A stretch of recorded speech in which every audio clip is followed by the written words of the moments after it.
Today is Sunday, November 24th, and this is William Michael of the Classical Liberal Arts Academy.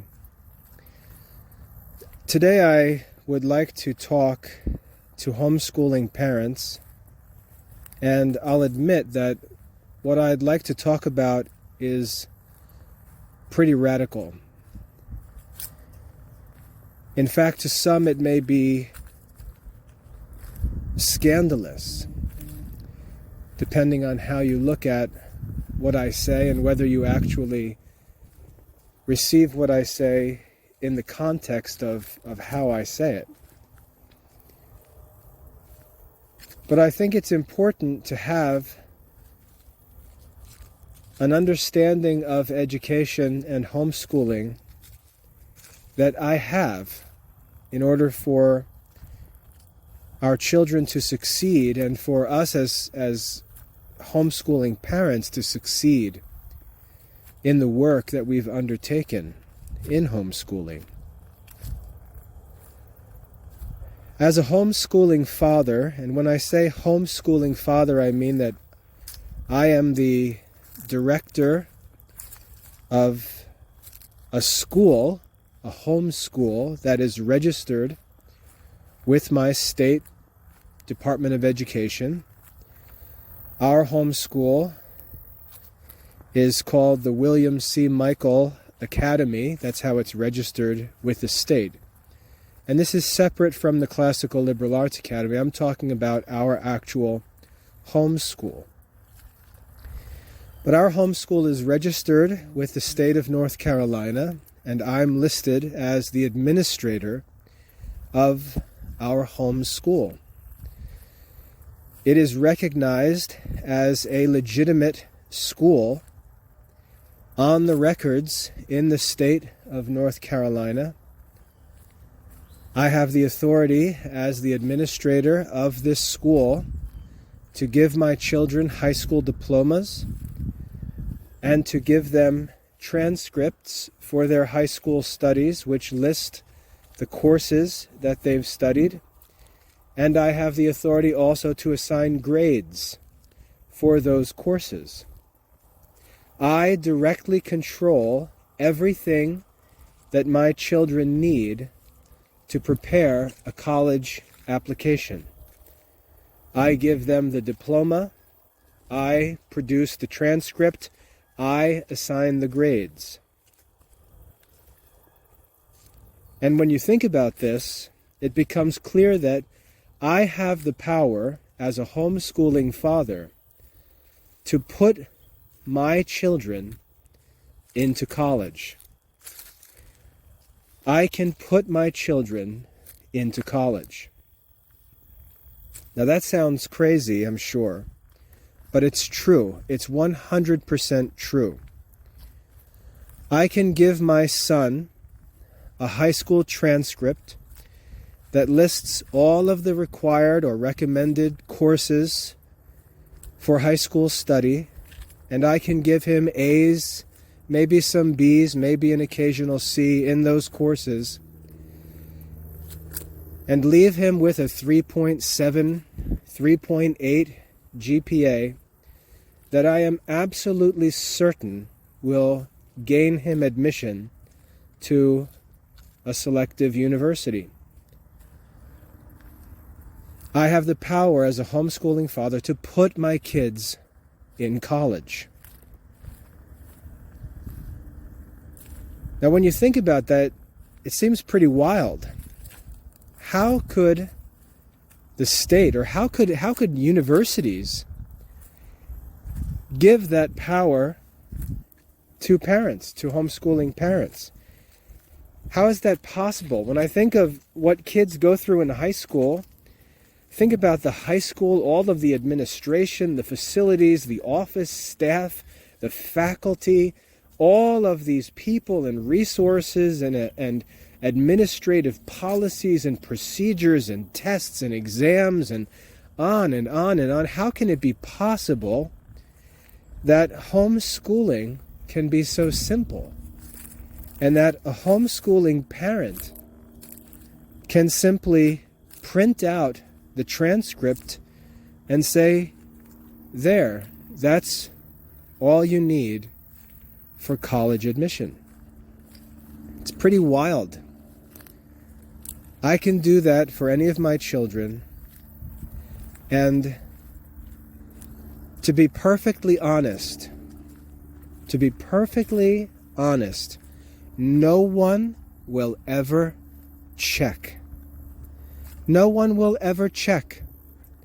No one will confirm that my children have studied the subjects that are listed on their transcript. No one will check. The college admissions office will not check. No one will confirm that if I put pre-calculus on my son's transcript and give him an A, no one will confirm that he has successfully studied pre-calculus. No one will check or confirm if I say that my son has studied high school physics and earned an A. No one will check. And the reason why I say this is that this is how fake and corrupt the modern universities are. College admission is not serious. The college admissions staff members that review applications, they're not serious. They're not checking to see that students have actually mastered the subjects of a high school education. They're looking for statistics and numbers. They're looking for numbers. That's what they're looking for. Let me explain. If you go to a college admissions page, sometimes they'll have a link to a section that says a quick glance or fast facts or about the college. And they'll have a list of some simple facts, some basic information about the college. They'll list how many students applied, how many students were admitted, what the admission rate was, what the average SAT score was, what the average GPA was of admitted students, and so on. Those numbers are important for advertising. Those numbers are important for rankings for the colleges. So if a college wants to be recognized as selective, it has to limit the percentage of students that are admitted. If it wants to be ranked as selective, it can't afford to admit a student with a low SAT score, because that will bring the school's averages down. It can't afford to admit a student with a lower high school GPA, because that will bring the fast facts down. And so I would argue, based on my experience with college admission, I would argue that so long as a student's statistics don't bring the college's numbers down, the student will get admitted. The student will get admitted. That's how shallow, I believe, college admission has become. As long as there are no red flags and the numbers look good, the student will be admitted. And the reason why that's so ridiculous is because those numbers are all in the homeschool parents' control. Now, some might throw their hands up at that and say, what in the world? This is so ridiculous.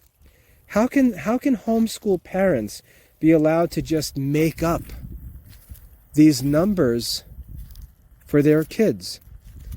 And at first I would say that I'm exaggerating a bit in the sense that parents would just make those numbers up. That parents would just print out transcripts and just put all A's on them. and do that for a student who really hasn't done anything. I'm exaggerating when I say that, but at the same time, this is really what modern schools do. They just make it look more complicated. When we look at schools, we look at what public schools claim to teach, the curriculum content, we look at all these different things the schools do, we tend to imagine that what the schools do is different than what they actually do. We imagine that these numbers, if you ask a student, what's your GPA, and the kid says, oh, I have a 3.6 GPA, we imagine that that's some kind of standardized measure that means something, when it's not. We have no idea, in any objective sense, what it means when any student tells us that he has a 3.6 GPA, except for one thing. When we hear that a kid has a 3.6 GPA, it communicates only one thing. That kid generally stayed out of trouble and was approved of by the adults who were involved in his education. That's really all that a GPA says. That's all that it means. It means that he did his work, stayed out of trouble, and was generally approved of or liked by the people involved in his education. That's all that it means. I was a school teacher, a private school teacher, and it's very clear when you're a teacher that there are kids who are good students and good kids, and there are kids who are bad students and bad kids. And the school program is basically created to penalize the bad kids and to reward the good kids. The system is created by teachers. It's all subjective. It's all artificial. If you were to ask how many grades there are for this course, I would say as many as I end up putting in the grade book. As many assignments as I end up making for the course, that's how many they will be. I determine what's on the quizzes and the tests, what's required for the assignments. I determine what grades to give the students. And no one really has any clue whether those grades are fair or unfair. It's all subjective. It's all subjective. I could choose as a teacher to be strict and penalize a student for doing something wrong, and I can choose to just overlook it for another student and not mark it wrong. I could choose to give a student a D instead of a deserved F. I could choose to give a student an A instead of a B. The grading was always subjective. I create the assignments. I create the grading activities. I give the grades. I make all the policies as the school teacher. It's all subjective. But when we hear that the education of a homeschool student may also be subjective, everyone pretends that there's some sort of scandal, when it's really just the same thing as we find in modern schools. The grades of a homeschool student signify that the student was generally well behaved, got his work done, and was approved of by the people involved in his education. That's it. So there's a subjective element to all of this schooling and record keeping and grades and transcripts. It's almost entirely subjective. And we've got to admit that the same is true whether we talk about a homeschool kid or a kid in school. Now, the reason why we think that that's not true is because in school, a kid is just one of many. We think that a homeschool student is going to be favored by his parents, and they're going to inflate his numbers, inflate his grades to try and make him look good. And we imagine that teachers would never do that. But teachers certainly do that. In fact, whole schools do that. And I can give you a very simple example of how this is done in modern schools that there's no explanation for, and it's the use of curved grading. If you've ever taken a math course or a science course, you've probably experienced the curving of grades, which is just grade inflation. There's no such thing as curving grades. It's just changing the grades to make the kids look more successful. The kids are graded not according to some kind of objective scoring rubric or standard, but they're scored relative to their classmates. And as long as the whole group goes down together, they all end up in a good place. You can finish your college calculus course with a D average and end up with a B minus. All anyone sees is the B minus. No one has any idea what your actual scores were on your calculus assignments. And the same thing happens in high school. Grades are always inflated. Grades are always adjusted. Because most of education, most of schooling is entirely subjective. Think about the college admission process a little further. Think about what's required on a college admission and how much of it is objective. They ask for a transcript, the grades of which are all subjective. They used to ask for SAT scores, but that's no longer required. In fact, none of my children, I've got 5 adult children going on 6. 4 of them have applied and been admitted to college. None of them have taken an SAT. None of them. So what used to be an objective element of a student's records is no longer even part of the admissions equation. And this was very significant back in the day.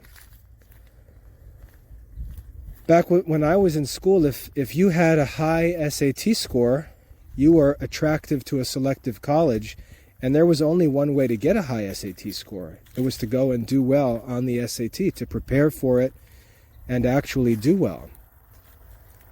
And that frustrated a lot of students because it was very easy for students to get good grades. All of the teacher's pet type students would get A's and B's, but then when the time for the SAT came, they wouldn't necessarily do well. My wife was one of those students. My wife was an A student, teacher's pet all through high school, but she only scored 1,000 on the SAT. Objectively, she was not a strong student, but subjectively, she had the grades to be admitted to Rutgers University. She had a 3-point-something GPA and a good enough score on the SAT. Her subjective academic record got her admitted, even though her objective academic record suggested that she wasn't a very strong student, which was actually true. She was a good student, but not strong. Me, on the other hand, I had the opposite experience. I got low grades in high school because I was a punk who really had no understanding of what school was even for, coming from a working class family, but I was intellectually gifted. The first time I took the SAT, I scored 1320. one of the highest scores in my school. But I had a 2.3 GPA because I didn't care about school. I never read a book in high school. I was intelligent, I was resourceful, I was strong intellectually, but I wasn't good at school. My teachers didn't like me, and I didn't like them. My teachers told me when it was time to prepare college applications, I had teachers say no when I asked for letter of recommendation. Just tell me no, because I was a punk. And so for me, my objective academic record was strong, and my subjective record was weak, and I was denied admission to Rutgers University on my first attempt. So think about it. What does it tell us about admission? Is admission concerned primarily with the objective record or with the subjective record? It was always more concerned with the subjective record. And we see that manifest today where the SAT is no longer even required. So we see that really college admission, it's sort of an inside game where the people involved in education subjectively recommend their chosen students for admission to the next level. And what everyone looks at is the subjective academic record. So we've got the GPA, which is all subjective. The transcript, subjective. SAT has been taken out of the way, which was objective. Now we go back to the application and we want letters of recommendation, all subjective. Then we may go to other things like extracurricular activities, leadership experience, where children were chosen for leadership roles, to be the captain of the team or to be the president of the club. Again, subjective qualifications. And we see that this is what education is really about. This is what college admission is really about. It's very subjective. And so if you as a homeschooling parent decide, because you're just so smart and so strict, so objective, if you choose to make your children's records objective, and you think that it's not right to make them subjective, all you're doing is penalizing your children. And I talk about this with parents all the time. Most homeschool students are penalized by their parents for being homeschool students.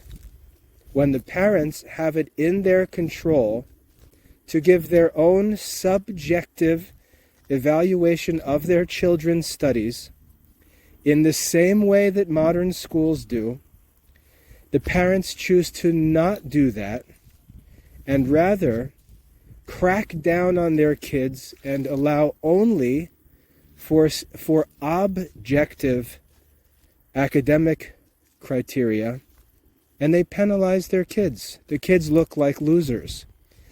If you look at the kids' transcripts, the kids will get no credit for courses that they haven't demonstrated objective mastery of.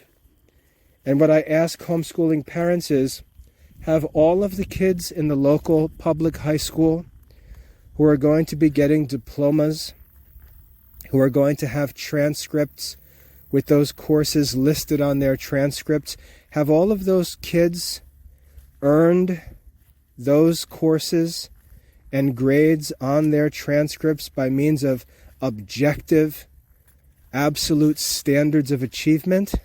And the answer is absolutely not.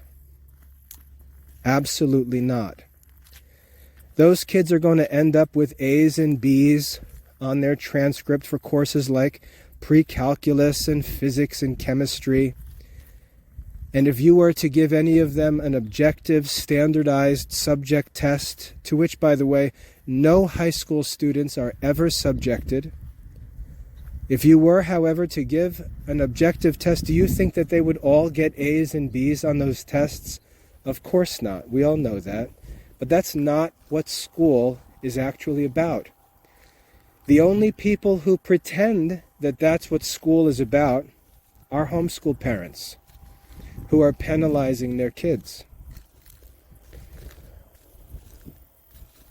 You should be thinking about the local high school, or maybe about your own high school experience, and the fact that you got a high school diploma and you had a course on your transcript with a certain grade, and just ask yourself, how objectively did you earn that grade?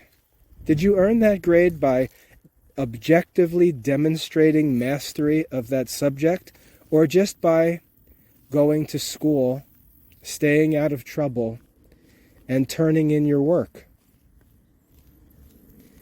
I'll bet that the answer is that you just stayed out of trouble, went to school, turned in your work, and ended up with a good grade.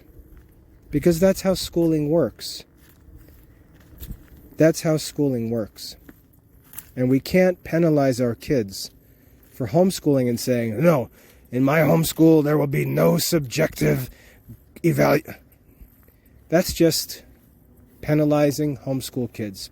Now what I'd like you to think about is, think about when your child's homeschool records are completed and submitted, and you've just been, the strictest, most objective evaluator, and you've given your child only the courses that he has actually studied from beginning to end, top to bottom, and earned objective scores for. So he's got a very light transcript because you've only included things that he's demonstrated mastery in.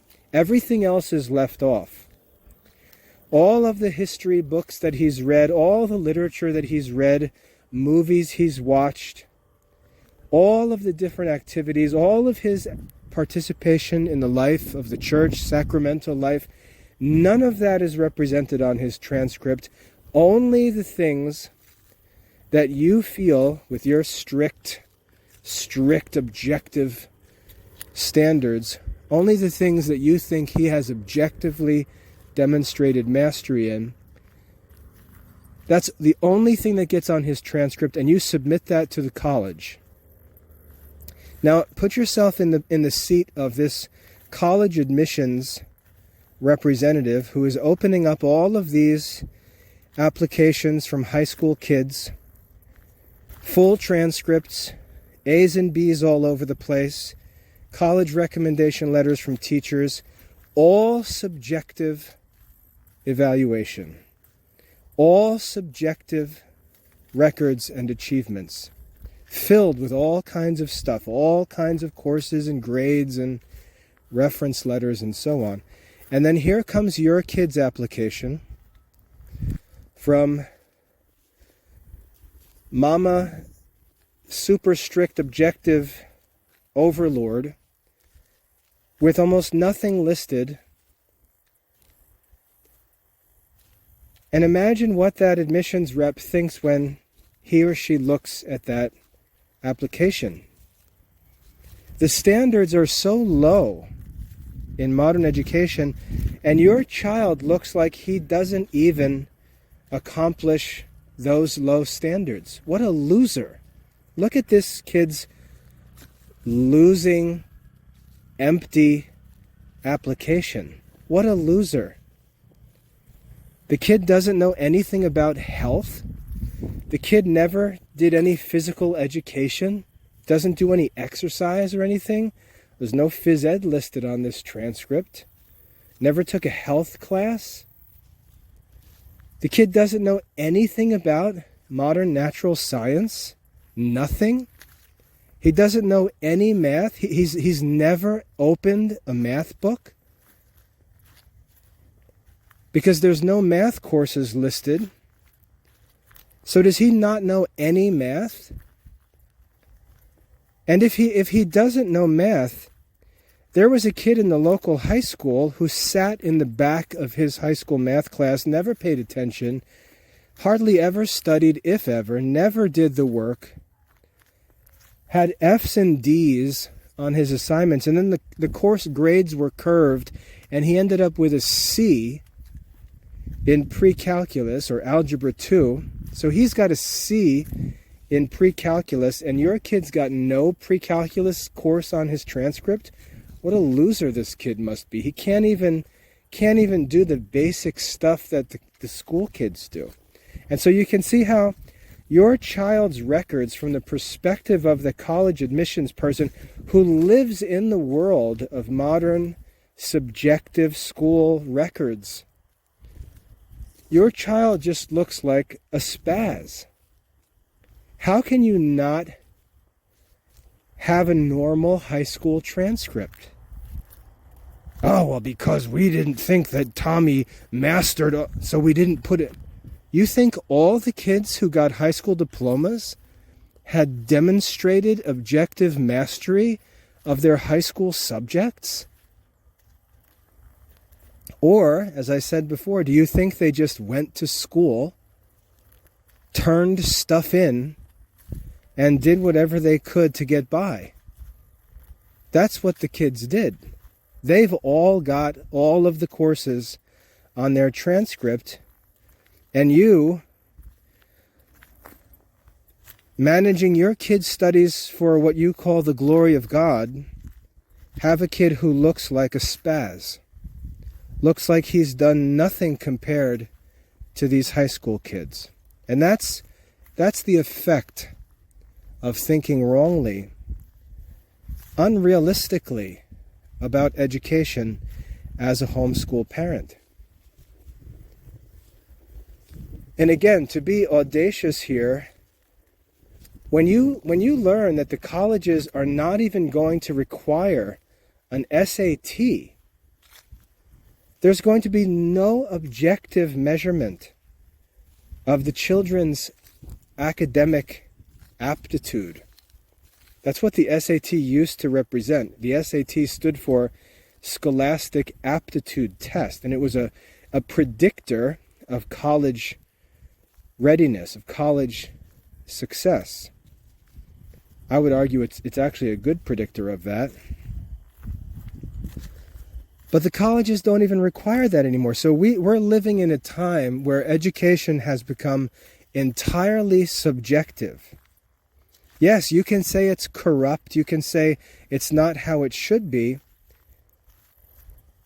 But why in the world are you spitefully punishing your kids by making them accountable to an imaginary, fantasy, objective standard of learning that you're basically inventing, rather than distinguishing real learning, which you can be as objective as you want with, from schooling, which is artificial and cultural and relative, subjective, and so on?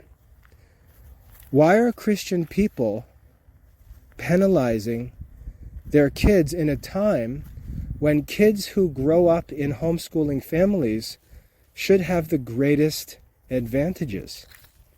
The greatest advantages. Now let me share a little bit of personal testimony. My wife and I have been homeschooling here in North Carolina for over 20 years. Our oldest child, Jonathan, is 24 years old right now, just finished college, is an officer in the military.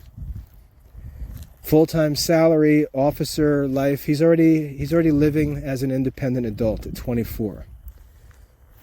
Went to college, went in the military, no problems with anything. Our kids have chosen to go in the military, most of them. We've had one daughter not interested in the military who applied directly to college. I gave them diplomas at 18. I put their transcripts together. And when it came time to actually determine grades for their transcripts, I didn't just consult some objective source and copy the numbers. What I did as their administrator was I thought about their achievements, what they studied, what they didn't study, and I compared it to what a modern high school student would have done and studied, and I assigned them a grade on their transcript that was subjective and relative to what I believe was normal for high school students. If there was a subject that I knew one of my kids really didn't study, I would not give them an F for that subject, because kids in modern high schools have C's in courses that they did not study, just because they went to school and got credit for attendance, and they turned in assignments and turned in tests where they could guess half the answers. So if my son didn't study a course very thoroughly, I didn't leave it off his transcript or give him an F as if he would have taken one of those high school tests and got a 0, because that's not true. I would give him a C for those courses.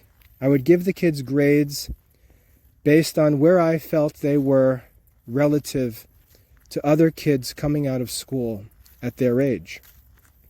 Their transcripts were entirely subjective.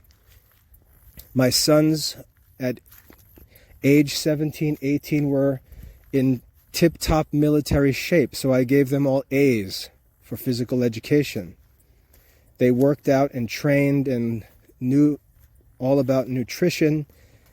They were all physically ready for military service. That's an A for phys ed all 4 years. My kids know all kinds of information about world history, military history, American history, on and on and on. They know far, far more than I did when I was in high school and I was in honors classes. I didn't know anything compared to what they know about history. And even though their history studies weren't necessarily objective and formal, because I know that my sons have so much historical knowledge, I would give them A's for their high school history courses, because I knew there were no high school students who could compare with them in terms of history knowledge. And so I made them subjective academic transcripts, considering the fact that this transcript serves only one purpose, which is to represent their academic status to someone who's evaluating it for admission to some institution relative to their peers. That's all that the transcript is for. Now, there is an objective element. There are objective elements. But we've got to be careful not to introduce artificial ones of our own making. For example, for each of my kids who has wanted to join the military, they've had to take the military entrance exam, which is called the ASVAB, A-S-V-A-B. They've had to take the ASVAB, which is sort of a general knowledge and skills test, but it extends beyond high school studies. It goes into other areas too, like mechanical skills and things like that. Once one of my children scores highly on the ASVAB test, there will never be a question raised concerning their transcripts, because the objective test is considered to verify whatever is on that transcript. My kids have all scored very highly on their military entrance tests, and so they've never, ever had a question about their transcripts. And then they've gone on to be successful in college and in the military. And so all of this question of their records and their paperwork is all irrelevant. No one asks. Moreover, now that my elder children have successfully proven the quality of their education, my younger children get a free pass because everything is already affirmed. The military has already seen kids come out of my homeschool and go on to success in ROTC. They've already seen them go score highly on ASVAB tests. They see them scoring highly on their fitness tests in the military. They've seen them graduate from college and go and successfully complete officer training courses. That established reputation now is far more important than any school criteria. And that was always true. It's not only true now, it was true in the beginning, because there's a fact of whether our kids are actually prepared for adult life and whether they're not. As I mentioned before, there are some homeschool kids who are not being well prepared for adult life, and there's nothing that their parents can do to try to cover that up. There are other kids who are being well prepared for adult life, whose artificial academic records might not show that. But they're smart, they're resourceful, they're well-behaved, they're skillful. They're going to have no problem in adult life. They're loved by their parents. They're raised in a good family. They're honest people. They're going to be fine as adults. They enjoy all of the advantages of Christian family life. And their parents need to be careful not to penalize them when it's time for a transcript, because in the long run it's not going to be significant. But if the transcript is handled badly, it can actually penalize the child and cause him trouble that really wasn't just, if we think about what the transcript is. So that's a very tricky issue that I think many homeschool parents get wrong, and I think that's one of the reasons why they panic and why they aren't able to pursue classical Catholic education, because they start to fear this stupid paperwork because they don't think of it intelligently. And let me just say, if you struggle with this stuff as a parent, if you don't know how you should think about academic paperwork and things like that, you need to get counsel before you screw up your kid's life. You need to get counsel. You need to ask for help and ask for advice, because you may be imagining that other families, successful families with successful kids, you may imagine that they're doing things that they're not actually doing. And it's just your own misunderstanding that's causing all of the chaos. You may look at a kid who's 17 years old, perfectly healthy, perfectly happy, perfectly prepared for adult life, and yet you've got this academic record that's going to make him look like a criminal. And the kid's whole problem is that his parents have some wacky view of what schooling and transcripts are about. And he may be denied opportunities that he is entirely qualified for because of the parents' wacky ideas about schooling and school records. Their desire to show themselves to be some kind of strict, objective drill sergeants, when that's got nothing to do with what academic records are about. So my advice to homeschool parents is, before you get into that phase, before you start making consequential decisions in education and start thinking, oh, this is too difficult, the kids are doing terribly, we're not doing... I strongly recommend you talk to successful families and ask them for their advice, because they're probably going to tell you that what you're doing is really not necessary. It's not how it works. You're making a big stink about nothing and actually causing the problems. And let me give you a couple of red flags that I see when I talk to parents. A couple red flags. And I'll give you a recent example because I just had a consultation where some of these red flags were present. The first red flag is that even though I've been through these things successfully, and the parents know that I've been through them successfully, they have no intention of listening to any advice. They have no intention of doing anything other than what they've already made up their mind to do. That's the first red flag. And I feel bad for those kids, because those kids are going to be dragged through who knows what. For no reason. For no reason.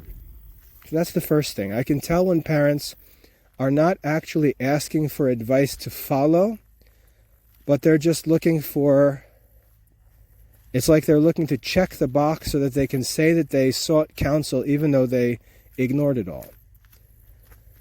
I don't know why they do that, but they do that.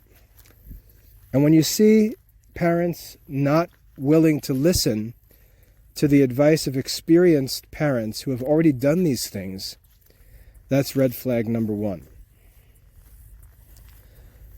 Red flag number two. The parents will have their kids home for schooling.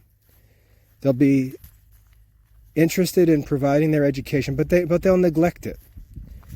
And the kids will not get much accomplished, even though kids in school are also not getting much accomplished. But the parents will then begin to imagine that their kids are far, far behind the school kids. And so what they'll do is they'll say, okay, I've got to get the kids' schooling under control because we haven't been keeping our schedule, we haven't been getting schoolwork done. So what we're going to do is restart everything. We're going to start from the beginning. We're going to go back to the beginning and restart. Now, this idea of constantly restarting is a red flag that shows that there's a parent who's got this idea of having some kind of objective standard for education. Like, we've got to make sure we learn everything.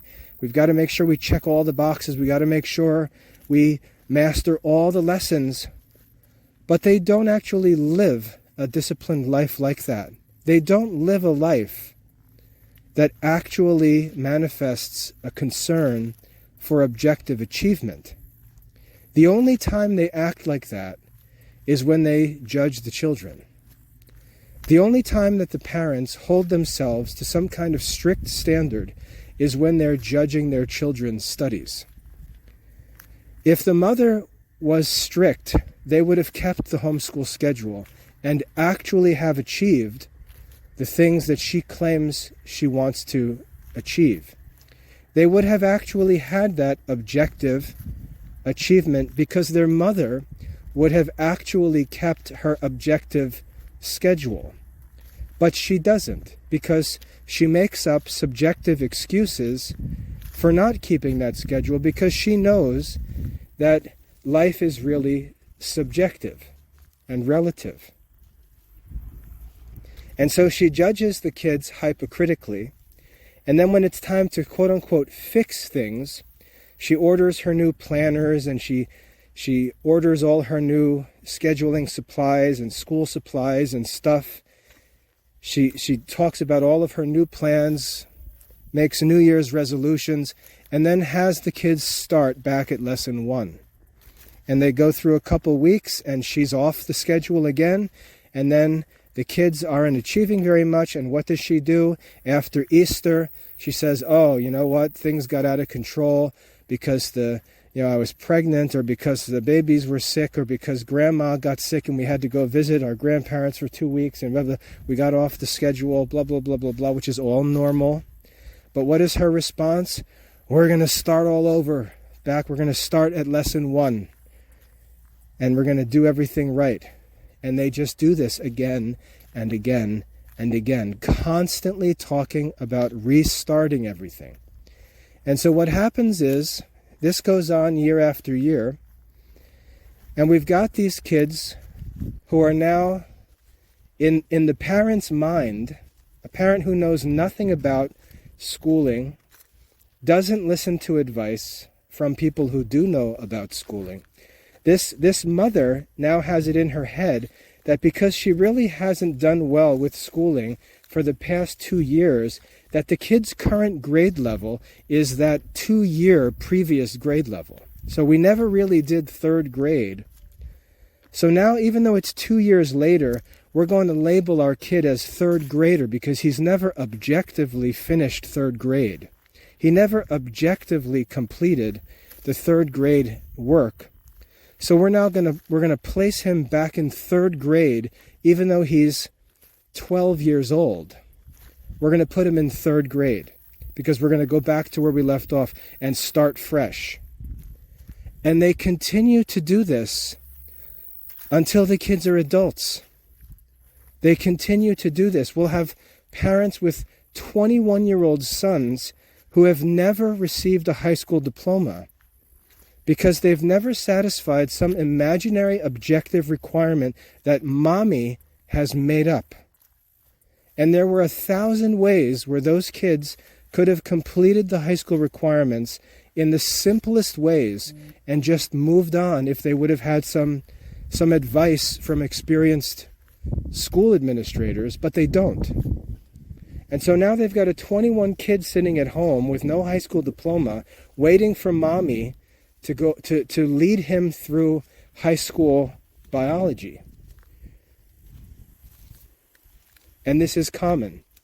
And they're always starting over, always starting fresh, always with all this talk about making sure that they check every box and complete the objective requirements.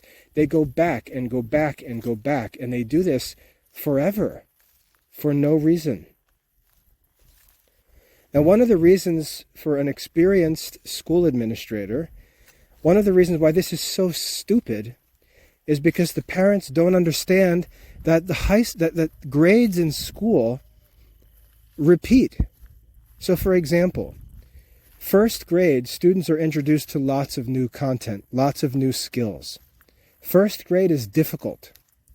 2nd grade is largely a review of 1st grade. 2nd grade for most kids is easy. 3rd grade is another difficult year, lots of new stuff. 4th grade, another review year. 4th grade is usually pretty easy. 5th grade, another new year, usually pretty difficult. 6th grade, usually review year, pretty easy.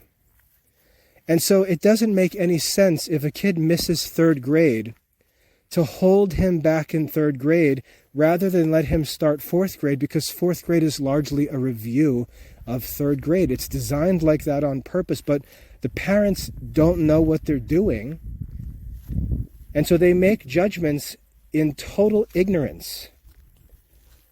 And this is really just bad decision making. This is why, if you would read the book of Proverbs, it tells you that you should seek counsel and not just do what seems right to yourself.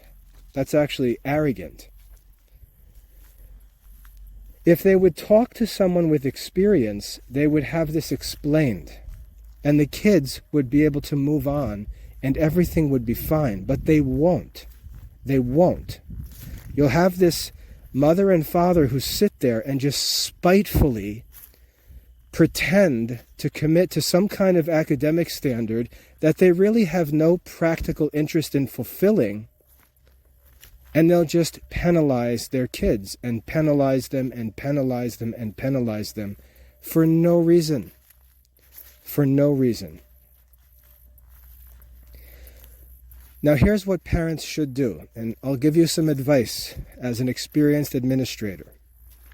Let's say you've got an 11-year-old son, and you have not done well with homeschooling. You haven't been keeping a schedule. You haven't been completing the subjects that you should be completing for his age level based on his studies. And that's a whole other subject, but let's Let's just assume you know what I'm talking about.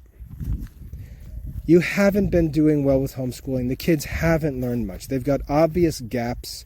They've got obviously things that they haven't studied that they should have studied. For example, 3rd grade, kids learn division in math. Our kids are clueless with math.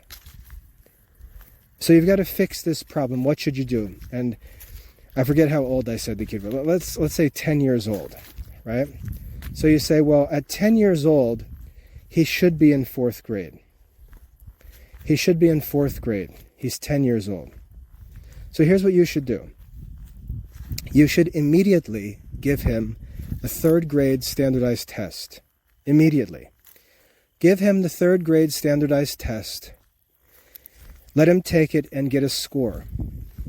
You now have completed 3rd grade. And you have your standardized test and your score for 3rd grade.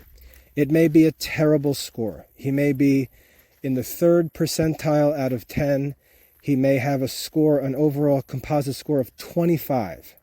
It doesn't matter. 3rd grade is officially over. He's got a 25 on his 3rd grade standardized test. No one cares what that score is. No one cares.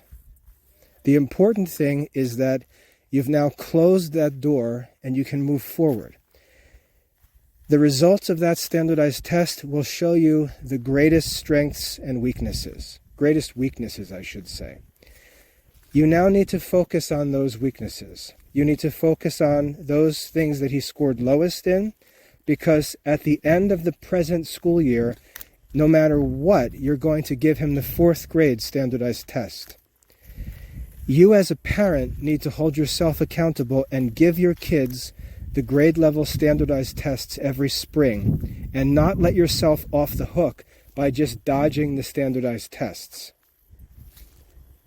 When parents do that, you see what they do is they allow themselves to neglect the work of homeschooling, and then they don't administer the test, so they're not accountable to any objective measure, any standardized measure.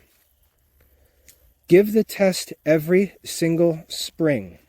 It's better for a kid to complete a grade with a low standardized test score than to have his parents screw around with having him starting over all the time and walking around when he goes to the grocery store and the cashier says, "What grade are you in, Tommy?" And he's got to stand there like some kind of goon and can't answer a simple question because his parents have his whole educational life upside down for no reason.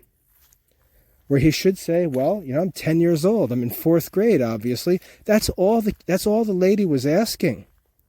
That's all she was asking.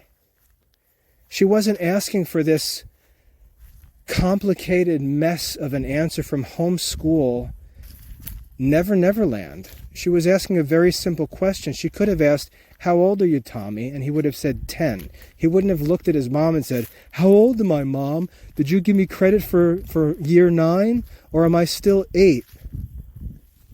But when it comes to school, we're all clueless. Where the kid should just say, "Oh, I'm in 4th grade." Well, what is she going to do? Is she going to pull out a standardized test and test his math skills? She's a cashier at the grocery store. All of this homeschool weirdness is the parent's fault. And it can be easily fixed by making one simple correction. And here it is. Stop acting like a weirdo. Stop acting like a weirdo. This school stuff is not complicated. Stop making it all weird. At the end of the year, whatever grade your child's age says he should be in, give him that standardized test, and it's over. If he gets a low score, that's your fault. Don't penalize the kid for it. Get the low score and fix it. If you're upset by the low score, fix it. But hold yourself accountable to annual standardized testing.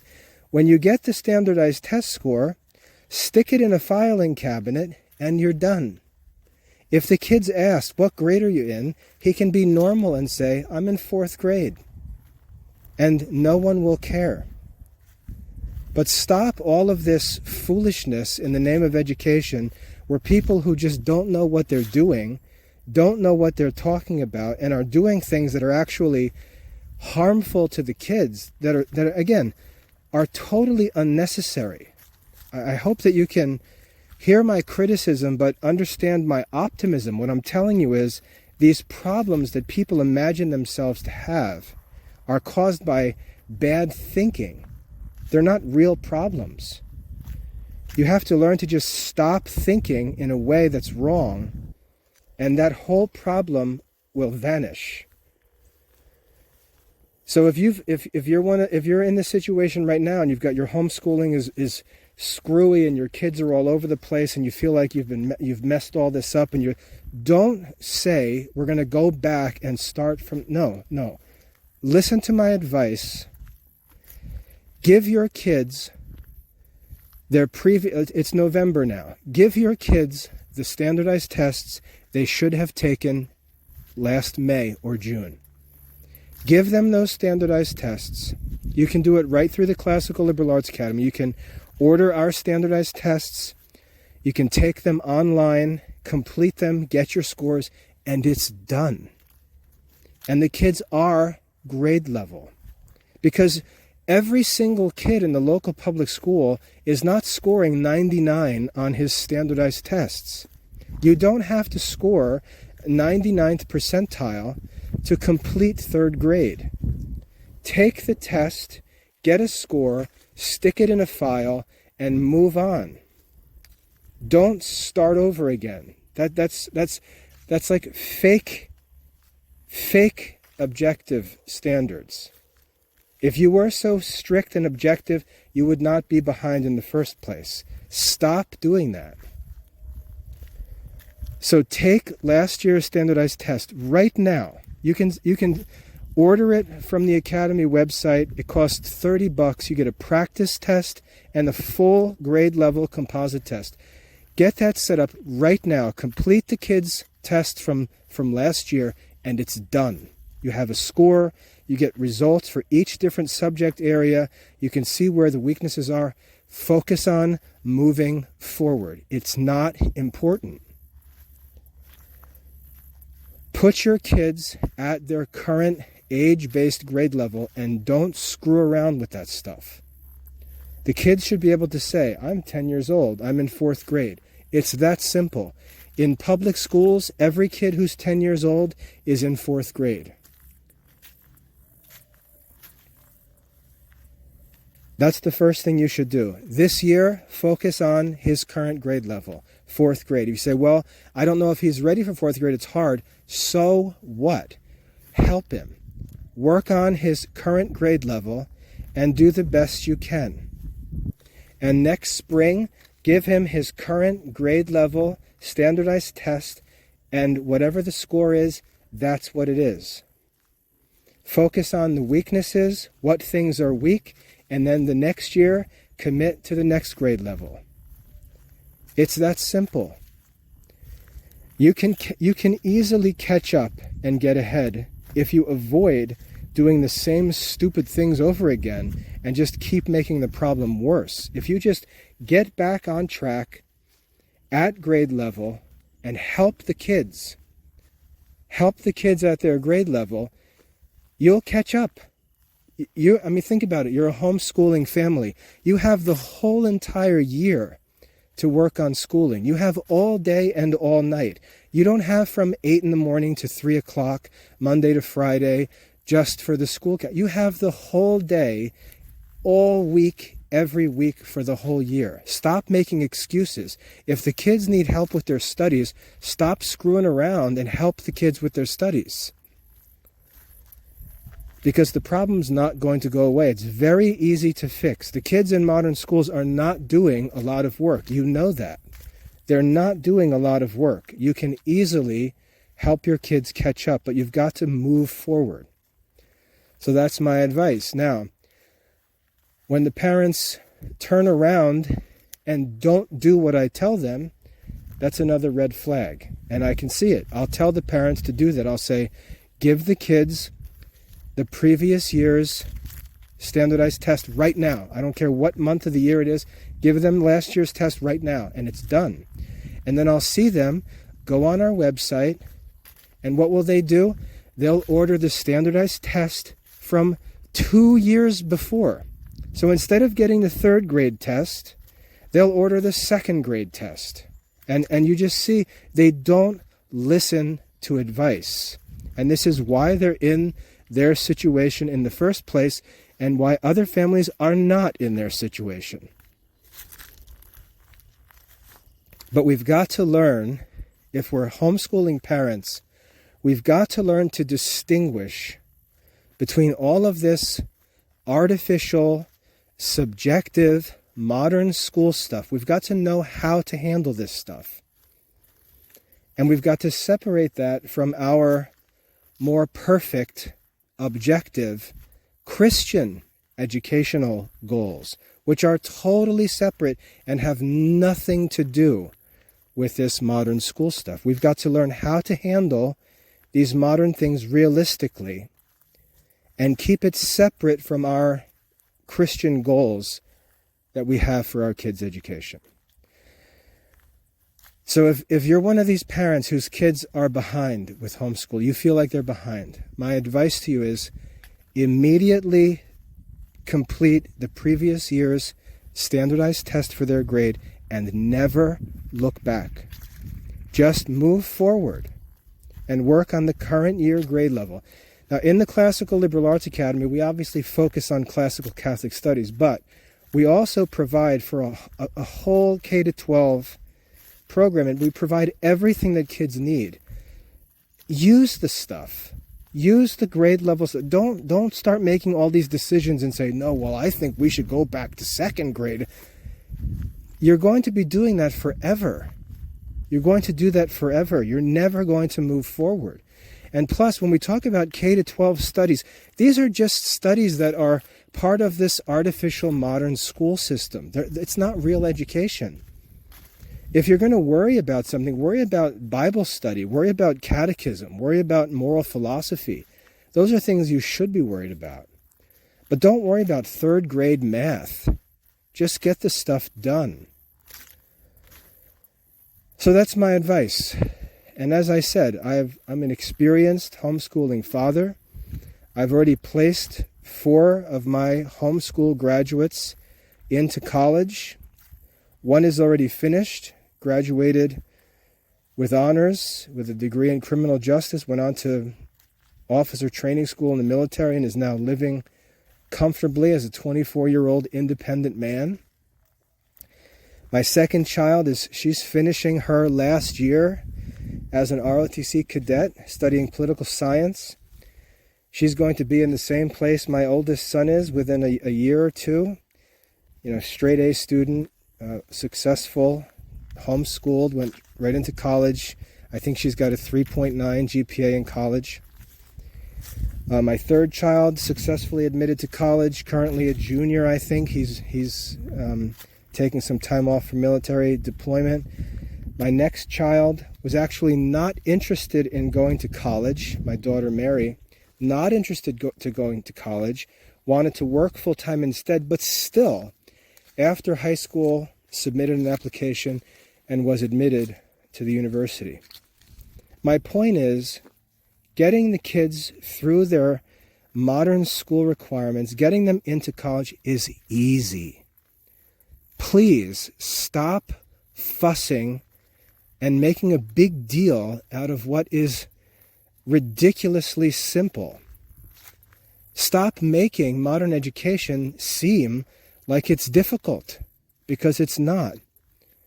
You've got real Christian educational concerns to deal with.